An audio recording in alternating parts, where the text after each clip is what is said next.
हुकूमत की तरफ से क्रिप्टो कौंसिल के क़याम का ऐलान। क्रिप्टो कौंसिल के क़याम की ज़रूरत क्यों पेश आई? क्या हुकूमत की डिजिटल करेंसी के हवाले से दिलचस्पी अमरीकी दबाव का नतीजा है? पाकिस्तान में क्रिप्टो करेंसी का मुस्तकबिल क्या है? अस्सलाम वालेकुम नाज़रीन, मैं हूँ आपका मेज़बान उमर फारूक और आप देख रहे हैं मेरा यूट्यूब चैनल आगाही 313। पाकिस्तान में क्रिप्टो करेंसी की कोई कानूनी हैसियत तो हासिल नहीं, लेकिन हुकूमत डिजिटल करेंसी में अब काफ़ी दिलचस्पी लेती नजर आ रही है, जिसका सबूत मुल्क में क्रिप्टो कौंसिल के क़याम का ऐलान है। हुकूमत की जानब से क्रिप्टो कौंसिल के बनाने का मकसद क्रिप्टो करेंसी को कानूनी हैसियत देने के लिए तजावीज़ और उन पर गौर व फिक्र के लिए क्रिप्टो ट्रेड की ब्लॉकचेन जो टेक्नोलॉजी में काम करने वाले वेब 3 शोबे के मुशीर और इन्वेस्टर बिलाल बिन साकिब को वज़ीर ख़जाना मोहम्मद औरंगज़ेब का चीफ एडवाइज़र या मुशीर मुकर्रर किया है। गुज़िश्ता 10 दिनों में पाकिस्तान में क्रिप्टो करेंसी के शोबे में बहुत तेज़ी से होने वाली पेशरफ्त एक ऐसे वक्त में देखने में आ रही है जब पाकिस्तान में क्रिप्टो करेंसी का कारोबार तो हो रहा है, लेकिन इसे कोई कानूनी हैसियत हासिल नहीं है। वज़ीर ख़जाना मोहम्मद औरंगज़ेब के चीफ एडवाइज़र बिलाल बिन साकिब ने अपने तकर्री के बाद कहा है कि पाकिस्तान उन 10 ममालिक में शामिल है जो तेज़ी से क्रिप्टो करेंसी को अपना रहे हैं और जहाँ इस शोबे में मज़ीद जिद्दत लाने की गुंजाइश भी बाकी है। इससे कबल वज़ीर ख़जाना औरंगज़ेब ने गुज़िश्ता महीने कराची में पहले पाकिस्तान बैंकिंग समिट से खिताब करते हुए कहा था कि डिजिटल बैंकिंग फ़रोग़ पा रही है और क्रिप्टो करेंसी का गैर रस्मी मार्केटों में इस्तेमाल हो रहा है। उन्होंने स्टेट बैंक ऑफ पाकिस्तान पर जोर दिया था कि वो क्रिप्टो करेंसी के शोबे को खुले ज़हन से देखे और क्रिप्टो करेंसी के लिए कानूनी फ्रेमवर्क की ज़रूरत पर गौर करे। वज़ीर ख़जाना की तकरीर के बाद वज़ारत ख़जाना की जानिब से क्रिप्टो कौंसिल के क़याम की जानिब काम करने के एलामिया पर जारी किया गया था और यह ऐलान किया गया था कि पाकिस्तान में जल्द क्रिप्टो कौंसिल कायम की जाएगी। वज़ीर आज़म ने भी चंद रोज़ कबल डिजिटल करेंसियों पर बात की थी और बताया था कि रेगुलेशन पर काम हो रहा है और इस शोबे के हवाले से हम जिद्दत की तरफ जा रहे हैं। अब सवाल यह है कि मौजूदा हुकूमत का डिजिटल करेंसी के हवाले से दिलचस्पी क्या अमरीकी दबाव का नतीजा हो सकता है, क्योंकि अमरीका में नई क्रिप्टो पॉलिसी के असरात पाकिस्तान पर भी दिखाई दे रहे हैं। वाज़ेह है कि स्टेट बैंक ऑफ पाकिस्तान ने 2018 में ऐलान किया था कि बिटकॉइन जैसी वर्चुअल करेंसियाँ हुकूमत की तरफ से जारी करदा या जमानत याफ्ता कानूनी हैसियत नहीं रखती।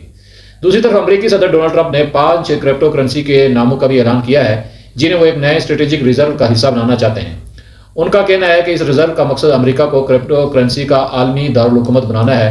जिन करेंसियों को वो अमरीका के लिए नए स्ट्रेटेजिक रिजर्व का हिस्सा बनाना चाहते हैं उनमें बिटकॉइन, एथेरियम, XRP, सोलाना और कार्डानो शामिल हैं।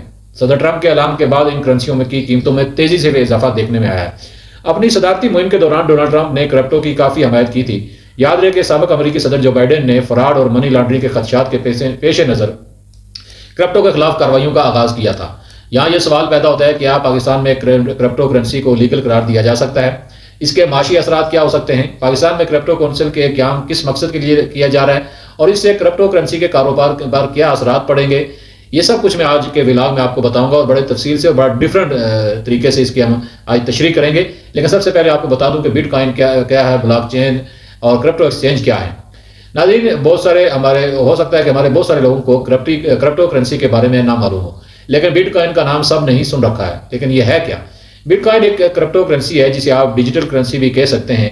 ये रवायती तौर पर जो दुनिया में कागजी जो नोट हैं या करेंसी है, इस्तेमाल होने वाली जो करेंसियाँ हैं जैसे पाउंड, रियाल, रुपए वगैरह, ये उससे मुख्तलिफ है। ये मुख्तलिफ क्यों कर रहा है? क्योंकि इसे कोई मुस्नद माली इदारा कंट्रोल नहीं करता। शायद यही वजह है कि लोग समझते हैं कि ऐसी करेंसी जो किसी इदारे के कंट्रोल में नहीं, उन्हें माली आज़ादी फराहम करती है। लेकिन दूसरी जानब इसी वजह से इस करेंसी की कदर गैर यकीनी का शिकार रहती है। रिकॉर्ड तनज़्ज़ुली के बाद फरवरी 2024 में बिटकॉइन की कीमत एक बार फिर तेज़ी से ऊपर जाना शुरू हुई और आजकल ये तारीखी सतह तक पहुंची हुई है। और जिन लोगों के पास ये करेंसी मौजूद है उनके लिए ये एक बहुत अच्छी खबर थी। लेकिन ये बात भी काबिल जिक्र है कि सिर्फ कुछ अर्सा पहले बिटकॉइन की कदर तेज़ी से गिरी थी और ऐसा हालिया दौर में मुतादिद मरतबा पहले भी देखने में आया है। माजी में डोनाल्ड ट्रंप क्रिप्टो करेंसी के नाकदर रहे। 2021 में उन्होंने फॉक्स न्यूज़ को बताया था कि बिटकॉइन एक फ्रॉड है। नाज़रीन, ये तो आपको मैंने बिटकॉइन के हवाले से बताया। अब ब्लॉकचेन ये क्या है? ब्लॉकचेन एक ऐसी टेक्नोलॉजी है जो न सिर्फ हर किस्म की क्रिप्टो करेंसी की बुनियाद है, बल्कि NFTs भी इसी के तहत चलाई जाती हैं। आम ज़बान में कहा जा सकता है कि एक सुपरहीड शेड है जिस पर क्रिप्टो करेंसी की खरीदो फरोख्त दर्ज होती है। यह खरीदो फरोख्त ब्लॉक्स की शक्ल में शीट पर मौजूद होती है जो मुख्तलिफ चीनीज़ यानी जंजीरों की चेन्स और जंजीरों की शक्ल में एक दूसरे से जुड़े हुए हैं। क्रिप्टो करेंसी की हर ट्रांजैक्शन ब्लॉकचेन पर रज़ाकारों के एक नेटवर्क की मदद से की जाती है और यही रज़ाकार कंप्यूटर प्रोग्रामों के तहत इस करेंसी की खरीदो फरोख्त की तस्दीक भी करते हैं। बिटकॉइन नेटवर्क के रज़ाकारों का इसमें फ़ायदा यह है कि जो भी इस खरीदो फरोख्त की पहले तस्दीक करता है उसे इनाम में बिटकॉइन दिए जाते हैं। اس قابل منافع عمل کو مائننگ بھی کہا جاتا ہے، مگر یہ عمل متنازع بھی ہے کیونکہ دنیا بھر میں لوگ سب سے پہلے تصدیق کی دوڑ میں رہتے ہیں اور اسی سبب یہ برقی توانائی بھی ضائع ہوتی ہے۔ دنیا بھر میں اس حوالے سے مختلف خدشات بھی پائے جاتے ہیں اور دنیا بھر میں لوگ اس کرنسی سے جڑے بھی ہوئے ہیں، اور دنیا بھر میں گردش کرنے والے بٹ کوائن کی مجموعی تعداد 1,90,00,000 ہے۔ اب آتے ہیں کرپٹو ایکسچینج کی طرف۔ کرپٹو ایکسچینج ایک ایسا ڈیجیٹل پلیٹ فارم ہوتا ہے جہاں سرمایہ کار کرپٹو کرنسی کی خرید و فروخت کرتے ہیں۔ روایتی انداز کاروبار کی طرح کرپٹو ایکسچینج بھی کسی بروکر ہاؤس کی طرح کام کرتا ہے جہاں لوگ بینکوں سے اپنی رقم نکال کر ڈالر، پاؤنڈ کو بٹ کوائن یا ایتھیریم یا جیسی کرپٹو کرنسی میں تبدیل کر سکتے ہیں۔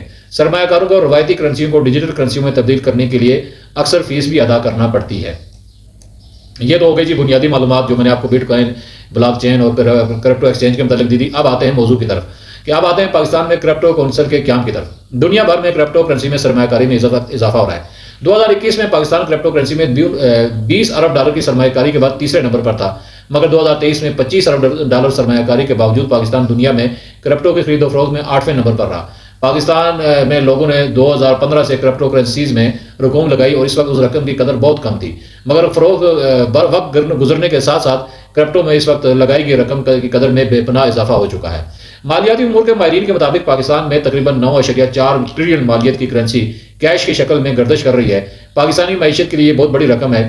اتنی بڑی رقم کو سسٹم میں لانے کے لیے کرپٹو ریگولیشن اہم کردار ادا کر سکتا ہے۔ اس وقت پاکستان میں کم و بیش 2 کروڑ سے زیادہ صارفین کرپٹو مارکیٹ میں سرگرم ہیں اور اربوں روپے کے ڈیجیٹل اثاثوں کے مالک ہیں۔ پاکستان میں چونکہ یہ غیر قانونی ہے، اس لیے صارفین دبئی اور دیگر ممالک میں بینک اکاؤنٹس کھلوا کر ٹرانزیکشن کرتے ہیں۔ پاکستان میں بھی ٹرانزیکشن کی سہولت دی جاتی ہے، لیکن غیر قانونی ہونے کی وجہ سے اکثر بینک اس سے اعتراض کرتے ہیں اور لوگ بھی بچنے کی کوشش کرتے ہیں کیونکہ بینک ایسے اکاؤنٹس بند کر دیتے ہیں۔ لیکن ریٹس میں بھی اثاثوں جو ہوتے ہیں آپ کے جو اثاثہ جات ہوتے ہیں ان میں بھی ان کا ذکر نہیں کیا جاتا۔ اسے قانونی شکل دے کر حکومت ٹیکس اہداف حاصل کر سکتی ہے۔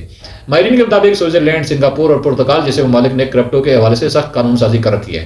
پاکستان اس ممالک سے رہنمائی بھی لے سکتا ہے۔ کرپٹو کی مائننگ کی بھی اجازت دی جانی چاہیے، لیکن مائننگ کے لیے لائسنس جاری کیے جانے چاہیے۔ سیکیورٹی جاننا چاہیے، جیسے بینکوں اور کرنسی ایکسچینج سے باہری سیکیورٹی لی جاتی ہے۔ ایک کنٹرول ماحول کے اندر اس کی لانچنگ سے منی لانڈرنگ میں کمی آ سکتی ہے اور ملک کے جو ڈالر ذخائر میں اضافہ ہو سکتا ہے۔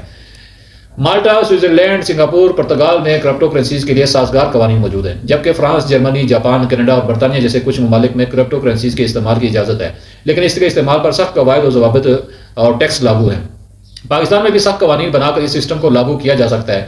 انڈیا نے کرپٹو کرنسی کو قانونی شکل دے کر اس پر ٹیکسز لگائے اور ریونیو میں اضافہ کیا ہے۔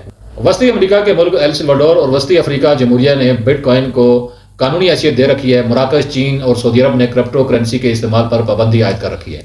اب آ جاتے ہیں کرپٹو کونسل کے قیام کا مقصد۔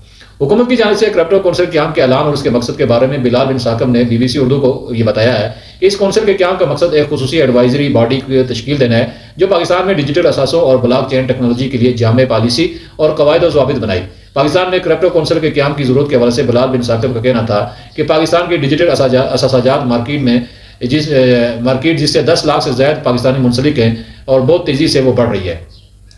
ان کا یہ کہنا تھا ہم پاکستان میں ابھی تک اس پر قانون نہیں موجود ہے، جس کی وجہ سے لوگ اس میں ہچکچا رہے ہیں۔ وزیر خزانہ کے چیف ایڈوائزر کا مزید کہنا تھا کہ متحدہ عرب امارات میں کرپٹو کرنسی میں صرف ایک سال جولائی 2023 سے جون 2024 میں $30 ارب کی سرمایہ کاری ہوئی اور اسے قانونی حیثیت دینے سے پاکستان کو ریونیو حاصل ہوگا، اس کے زر مبادلہ کے ذخائر میں بھی اضافہ ہوگا۔ اسی طرح یہ نوجوانوں کے لیے ملازمت کے مواقع بھی پیدا کرے گی کیونکہ ایک قانونی فریم ورک کے بعد نئی کمپنیاں داخل ہو پائیں گی اور لوگ اس کے رجحان اس طرف بڑھے گا۔ بلال ثاقب نے اس سلسلے میں بتایا کہ اندازے کے مطابق تقریباً 2 کروڑ پاکستانی کرپٹو کرنسی کے کاروبار سے منسلک ہیں اور ان کے پاس کرپٹو کرنسی موجود ہے۔ انہوں نے کہا کہ مالی سال 2020-21 میں پاکستان میں $20 ارب کی کرپٹو کرنسی کی ٹرانزیکشن ریکارڈ کی گئی تھی۔ اب آخری سوال یہ ہے کہ اسٹیٹ بینک کرپٹو ہینڈل کرنے کی صلاحیت نہیں رکھتا، کیوں؟ 75 سالوں میں ٹیکس اکٹھا کرنے کے لیے ابھی تک مؤثر نظام نہیں بنایا جا سکا۔ کرپٹو کے پیچیدہ نظام پر چیک اینڈ بیلنس کیسے رکھا جا سکتا ہے؟ چین اگر لانچ کرنے کا ارادہ رکھتا ہے تو اس سے کے پیچھے ضرور کوئی اثاثے رکھے جائیں گے۔ پاکستان کے پاس کون سے اثاثے ہیں؟ چین میں 78% سے زیادہ ٹرانزیکشن ڈیجیٹل ہوتی ہیں۔ ایسی اکانومی میں کرپٹو ریگولیٹ کیا جا سکتا ہے۔ پاکستان میں تو بہت مشکل ہے چونکہ پاکستان میں ڈیجیٹل کرنسی کے حوالے سے بہت پیچھے ہے۔ پھر بغیر ضمانت کے سرمایہ کاری مشکل ہوگی کیونکہ ڈیجیٹل اثاثوں کے گیم میں چوری اور ہیکنگ کا بھی خدشہ ہوتا ہے۔ ناظرین یہ تھا آج کا ہمارا ولاگ جو کرپٹو کرنسی کے حوالے سے تھا اور پاکستان اور دیگر ممالک میں جو اس حوالے سے قوانین ہے اس کا تقابل ہم نے پیش کیا اور کرپٹو کونسل کے قیام کے مقصد کے حوالے سے آپ کو سامنے اپنا نقطہ نظر رکھا.